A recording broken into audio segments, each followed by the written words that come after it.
Bonjour, Sylvain de Intérieur by Sylvain. Donc voilà la suite. Après l'étage, nous descendons. Donc nous avons le même principe que tout à l'heure.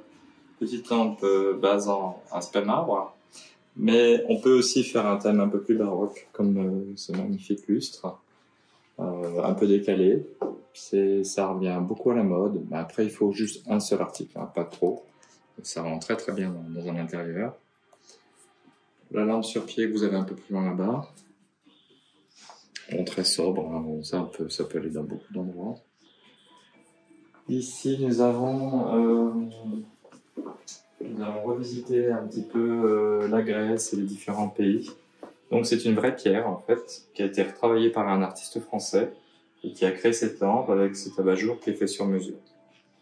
Bon là, on n'est pas dans un petit budget, mais bon, voilà, c'est encore un autre thème pour les personnes qui aiment bien les belles pièces ou collectionneurs. Donc voilà, c'est une très belle lampe.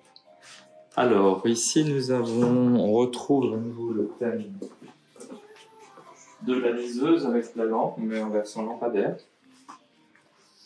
Pareil, toujours très sobre et très utile surtout. Donc ça, c'est très sympa. Une petite imitation de la statue de Giacometti au passage. Donc là, on est dans la taille d'origine de la vraie sculpture, qui est la statue vendue la plus chère au monde. Hein. Il me semble que c'est genre 150 millions d'euros, un truc de ce genre.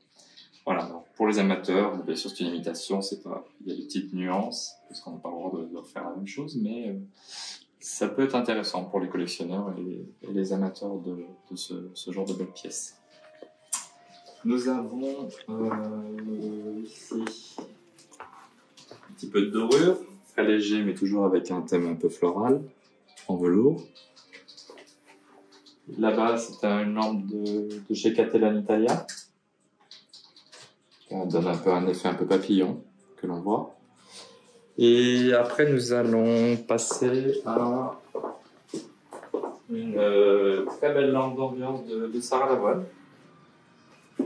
Elle aime bien aussi des aspects un peu japonisants. Donc en fait, ça c'est un aimant en fait. C'est juste aimanté, tout simplement. Comme ça, on a accès facilement à l'ampoule. Ici, c'est un créateur français qui fait ça aussi.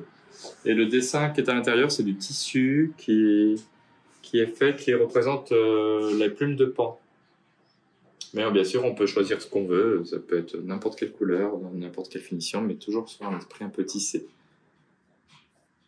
Voilà, toujours, nous allons après découvrir donc ce genre de lampe sur pied.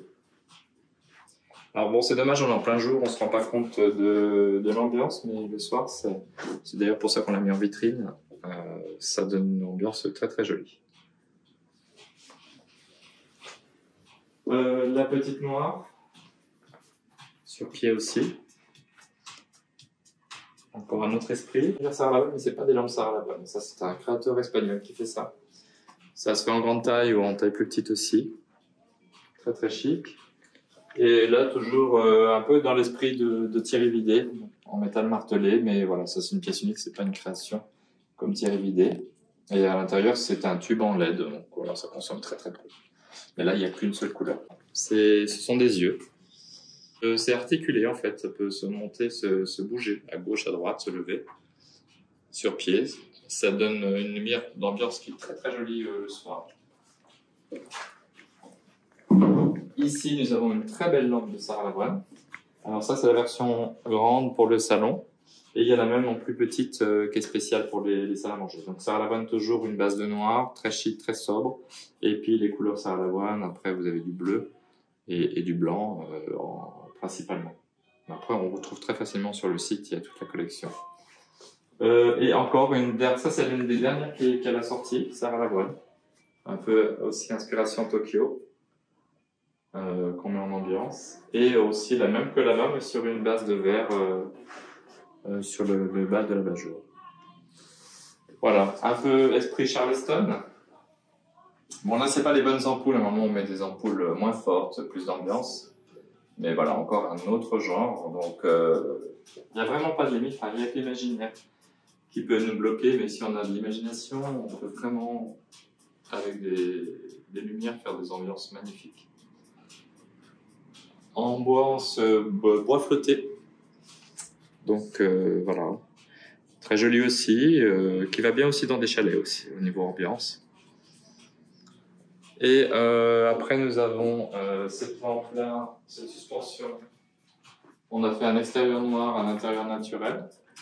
C'est créé par des Suédois. Et il y a différentes tailles. Bon, ça c'est une grande, il y en a des plus petites aussi.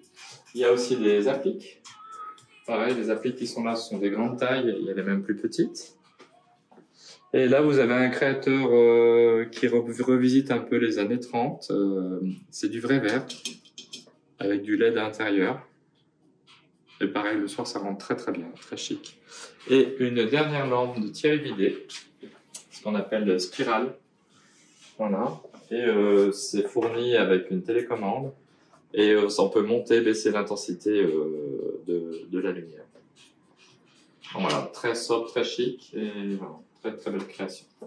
N'oubliez aussi cette magnifique lampe qui est une lampe d'ambiance qu'on pose au sol, qui est un créateur belge. Voilà, le dessus est en céramique, ça se fait aussi dans plusieurs couleurs et la lumière elle diffuse en bas.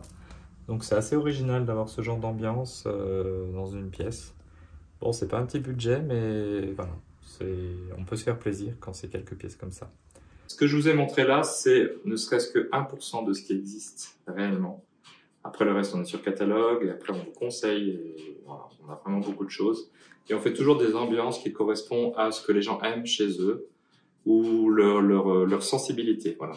Et quand on connaît beaucoup de choses, ben, on peut arriver facilement à avoir le bon produit pour la sensibilité de chacun.